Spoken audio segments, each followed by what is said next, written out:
gracias por asistir a esta habitual xa rolda de prensa dos venres, nunha semana na que, primeiro, felizmente, asistimos á resolución do problema laboral que viviu a factoría de Sargadelos en Cervo, solución na que temos que destacar tivo unha importancia vital a implicación da Xunta de Galicia a través da súa Consellería de Emprego, que conseguiu convencer ao propietario da empresa para que a actividade da fábrica retomase a normalidade, non? Creemos que o Goberno galego vai seguir mantendo contacto directo cos responsables de Sargadelos para implantar nas instalacións, que, recordemos, están declaradas como ben de interese cultural, pois todas as melloras necesarias para garantir a protección da saúde dos traballadores, solicitando, ao mesmo tempo, a Inspección de Traballo, pois a máxima flexibilidade dentro da legalidade, por suposto, para que este emblema histórico, cultural e económico de Galicia poida continuar a súa produción con total normalidade. Rematamos unha semana na que tamén volveu a quedar patente a importancia da normalidade e a estabilidade democrática que estamos a vivir en Galicia, cun goberno que traballa polo ben de toda a sociedade galega que deu un paso máis, que seguramente non será o último, no seu autogoberno e na defensa dos seus intereses. Pero indo por partes e por orde cronolóxica, na que as dúas cuestións que quero destacar distanciáronse moi pouco no tempo, quixera referirme en primeiro lugar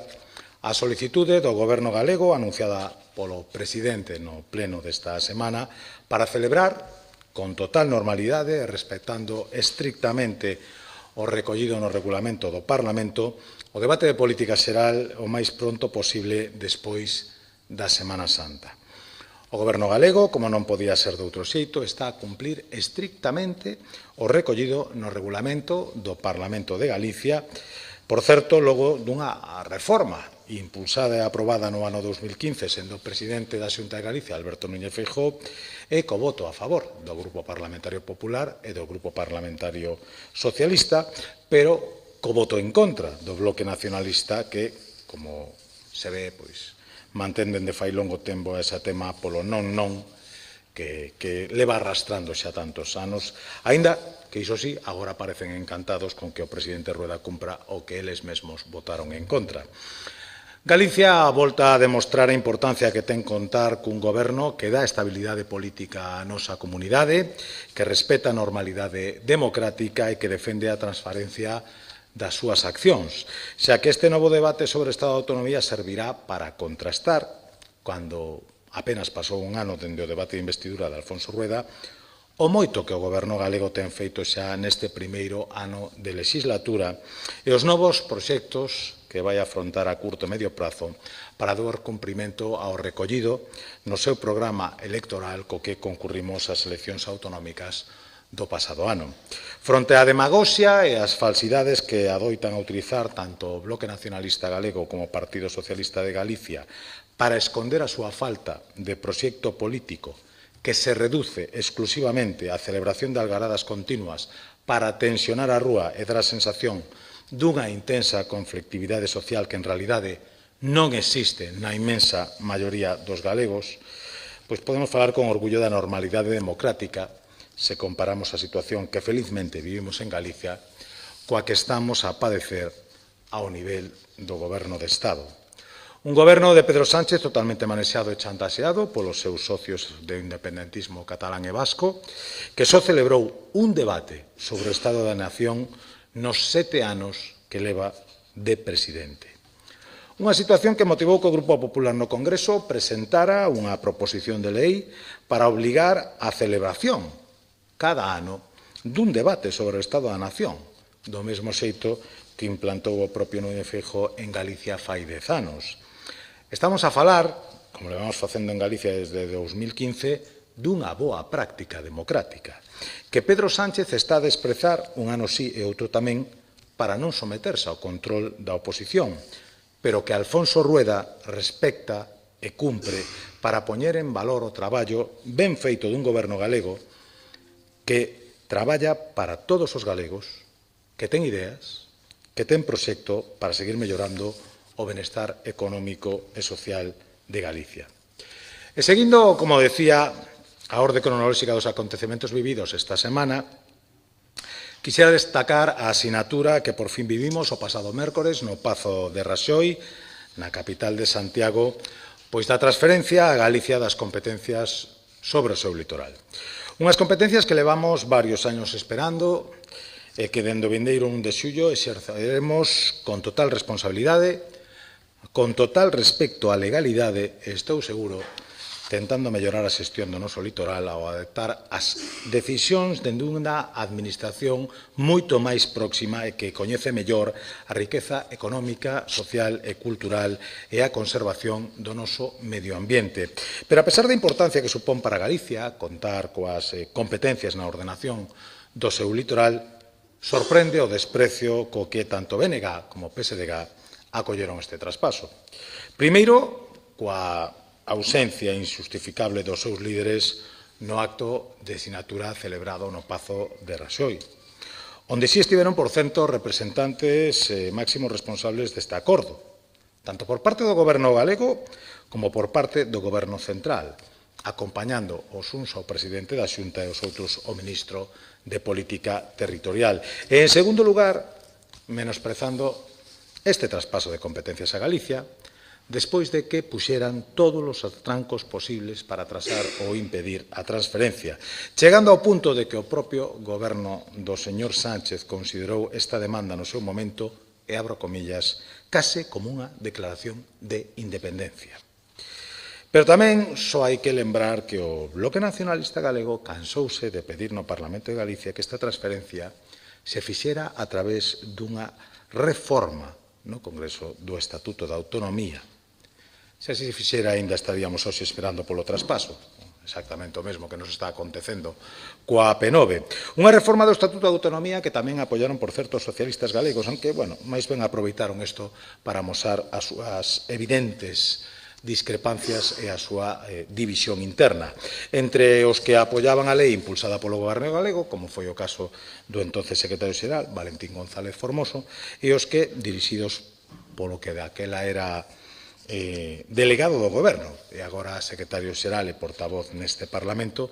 defendían que era necesario reformar o Estatuto. Unha mostra máis do seguidismo das estreladas nacionalistas que guía a política do señor Beceiro ata o día de hoxe. Felizmente, logo dunha loita na que tivemos que esperar a que o Tribunal Constitucional lle dera razón ao goberno galego e recoñecera que o noso Estatuto de Autonomía xa recoñece a Administración galega as competencias sobre o seu litoral, pois, como decía, a partir do vindeiro 1 de xullo, Galicia poderá exercer esas competencias sobre 2.500 kilómetros da súa costa. 2.500 kilómetros de costa nos que hai máis de 4.000 edificacións de todo tipo, incluindo máis de 100 empresas do complexo Mar Industria. Pero non queremos esquecer outras competencias sobre as que o Goberno galego e o Partido Popular de Galicia pois temos fixado agora os novos obxectivos, sen ir máis lonxe. O tan ansiado traspaso da AP9, que lamentablemente, cada semana que pasa, incorpora un novo aprazamento. Xa vamos polos 42 por decisión da Presidencia Socialista da Mesa do Congreso. 42 aprazamentos para a presentación de emendas á proposición de lei aprobada por unanimidade neste Parlamento de Galego e adiada unha e outra vez. Unha mostra do desprecio do goberno de Pedro Sánchez a Galicia, aos galegos e a todos os usuarios desta autoestrada que, por moito que nos vendan unha rebaixa dos seus peaxes, a verdade é que cada ano estes soben e soben para non abandonar nunca o primeiro posto como a autoestrada máis cara de España e unha das que máis sube as súas peaxes en Europa e manténdose, por certo, sempre por enriba do custo que supón para os usuarios o uso das autoestradas xestionadas pola Xunta de Galicia. Pero desde o Grupo Popular imos impulsar medidas neste Parlamento para coñecer a posición dos grupos da oposición respecto de outras competencias que neste momento consideramos fundamentais para Galicia. Estamos a falar, en primeiro lugar, das competencias en materia de meteoroloxía, co obxectivo de que este servicio se preste dun xeito máis racional e dende unha rede de estacións moito máis ampla que a que ten en Galicia a Axencia Estatal de Meteoroloxía. En este punto, compre lembrar que o propio Goberno galego xa anunciou que recollerá esta transferencia no proxecto Lei de Clima no proxecto de lei de clima e que estaremos ben atentos para comprobar se BNG e PSDG están a favor de incrementar o autogoberno de Galicia ou as súas declaracións limítanse a unha cuestión de imaxe de quedar ben de cara á galería. Pero tamén imos demandar a transferencia da homologación de títulos e a xalización dos permisos de residencia e traballo para facilitar a incorporación de estranxeiros ao noso mercado laboral, sobre todo naqueles sectores que están demandando urxentemente man de obra e profesionais, sen esquecernos, por suposto, a xestión do ingreso mínimo vital, unha cuestión que seguimos esperando dende xa hai máis de 3 anos para poder compatibilizar esta prestación coa nosa risga, a nosa renta de integración social galega. Xa para rematar, para poñerme a vosa disposición para respostar calquera cuestión que consideredes oportuna, quero facer tamén unha breve mención a unha cuestión que aconteceu onte no Congreso pero que considero de importancia para dotar duns bons servicios públicos ao transporte público aos galegos. Estou a falar da aprobación no día de onte no Congreso da proposta do Grupo Popular, sen votos en contra, e creo que é unha boa noticia, para que o Goberno de Pedro Sánchez reconsidere e rectifica a súa proposta do novo mapa concesional de transporte por estrada, que presenta uns evidentes prexuicios de moita importancia para os galegos, porque deixa illados a máis dunha vintena de concellos con máis de 130.000 habitantes, porque elimina 87 paradas nas 4 provincias galegas, porque reduce un cento de conexións entre os concellos galegos e máis de 70 con outras comunidades autónomas e porque deixa localidades galegas sen paradas nas rutas estatais, obrigando os viaxeiros a facer transbordos francamente innecesarios. Pedimos ao Goberno de Pedro Sánchez que recoñeza o seu erro, que retire o plan previsto e que proceda a convocar urxentemente a Conferencia Sectorial de Transportes que leva dende o ano 2022 sen reunirse para, en coordinación con todas as comunidades autónomas, elaborar un novo plan que realmente mellora a prestación dos servicios de transporte público aos cidadáns. España, e Galicia, máis en concreto, precisa dun transporte público eficiente e que nos achegue a todos os galegos, non que nos ille e aparte, como parece ser, pretende facer o señor Sánchez coa presentación deste novo mapa concesional. Esperamos que rectifique, porque normalmente o goberno do señor Sánchez acerta moito máis cando rectifica. E sen máis, póñome a vosa disposición por se queredes formular algunha pregunta ou algunha aclaración en relación a esta ou outras cuestións. Sobre o que comentamos outro día, pareceron moi cómodos tanto como presidente, falaron de que haberá estes pasos se referíronse máis ou menos explícitamente a esos procesos laborais e tamén no tema da meteoroloxía que vais a seguir, que, bueno, parece que estaba aí, o clima e que pode haber máis. Pois o gallá que sí. Nós creo que debemos de felicitarnos dese clima de colaboración que parece que se amosou por parte do Goberno de España nesta ocasión e creemos que ese é o camiño. Decía o presidente Rueda no acto do outro día que esta longa tramitación desa competencia de litoral non podía ter mellor final. E certo é que é así, é certo tamén que probablemente non puido ter peor principio, pero ben está o que ben acaba. E se isto serviu para que o Goberno de España reconsidere a súa postura e reconsidere as súas relacións co Goberno galego, creo que redundará en beneficio de todos. Eu, de verdad, creo que houve un agradecemento sincero tamén por parte do presidente da Xunta a este novo talante co que se afrontan estas cuestións dende o Goberno de España e o gallá, que perviva no tempo e que nos permita, efectivamente, a avanzar nesa cesión de competencias que o Goberno galego sempre solicita cunha premisa básica, que é mellorar o servicio dende a cercanía. Non temos aquí outro tipo de aspiracións nin de carácter soberanista, por suposto, nin de mera confrontación. Simplemente aspiramos a ter máis competencias para mellorar os servicios públicos que reciben os galegos. Esa é a única motivación deste goberno e do grupo que o respalda.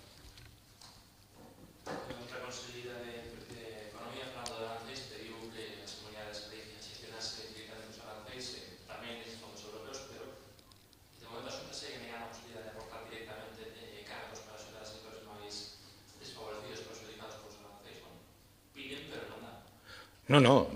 que isto é unha cuestión moi sinxela. cando se pide corresponsabilidade e cogoberno, eu creo que hai dúas cousas que teñen que ir da man, que é a petición de colaboración e a cesión de recursos. E que, claro, cando un se garante a exclusiva disposición sobre os recursos que están destinados a este tipo de cuestións e despois lle pide colaboración ás comunidades autónomas, está facendo un exercicio, en fin, de funambulismo de difícil explicación. Nós o que pedimos en todo o que ten que ver coa economía é cogobernanza. O pedíamos cos fondos Next Generation e a pedimos en relación a estes problemas que estamos a vivir agora por mor desta guerra arancelaria que vai a ter consecuencias, seguro, indesexadas para todos. Por lo tanto, a Xunta está na mesma posición na que estuvo sempre. Mantendida e reciprocidade. Porque pedirlle isto que as decisións as tomen os gobernos centrais e as aportacións a fagan os gobernos autonómicos,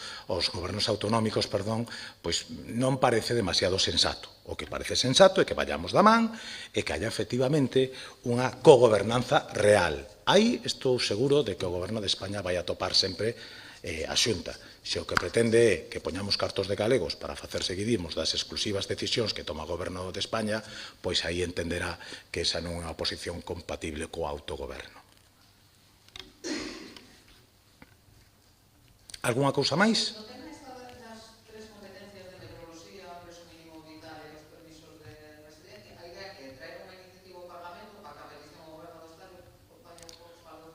Bueno, cada unha desas competencias ten unha xestión distinta. Que non nos acordemos, tampouco nos esquezamos da AP9, que é outra das que estamos solicitando. A AP9 está nun trámite parlamentario no Congreso, polo tanto, é tan sinxelo como que se avance nese trámite parlamentario e se deixe de boicotear.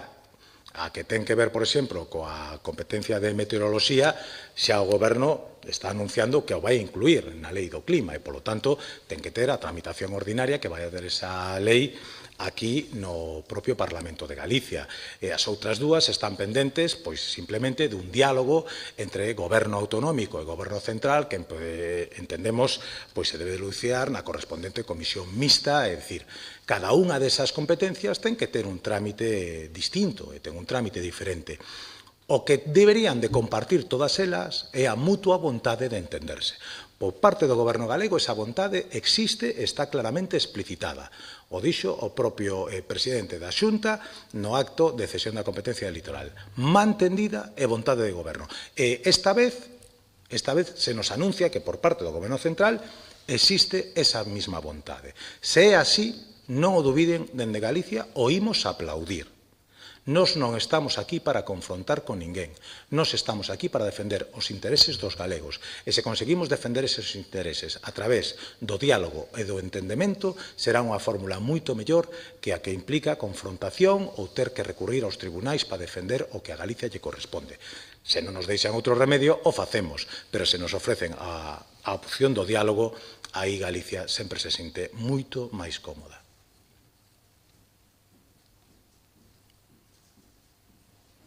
Algúnha cuestión máis?